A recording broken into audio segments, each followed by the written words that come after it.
আপনারা একটু বসেন, আমি আসতেছি।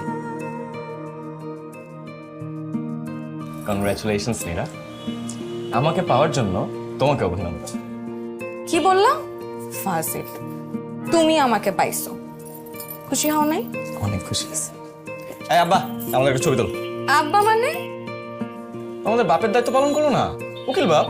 আর উকিল বাপকে তো আব্বা বলাই যায়।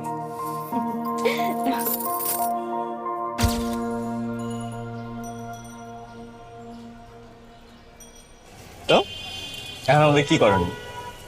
কিছুই না, আগে মাকে ফোন দিব, ফোন দিয়ে বলবো যে আমি আজকে বাসায় যাচ্ছি না। তারপর আমার নতুন এবং একমাত্র হাজবেন্ডকে নিয়ে আমি পুরো ঢাকা শহর ঘুরবো। আপত্তি আছে? মহারানীর কোনো বিষয়ে কোনো রকম কোনো আপত্তি নেই আমার। চলো রিক্সা ডাকো। মামা যাবেন? কোথায় যাবেন আপনারা? আপনি বিয়ের পরে কোথায় ঘুরতে গেছিলেন প্রথম? আমি তো আমার শ্বশুর বাড়ি গেছিলাম। চলেন সেখানেই যাব। এই ফাজিল, সেখানে যাবা মানে? ও সরি। আচ্ছা, আপনার যেদিকে মন চায় সেদিকে নিয়ে ঘুরেন, সারাদিনের জন্য আপনি বুকড, টাকা পয়সার কোনো ব্যাপার না। কি বলেন মামা এটা? অ্যাডভান্স লাগবে? আমার কথা বিশ্বাস হয় না?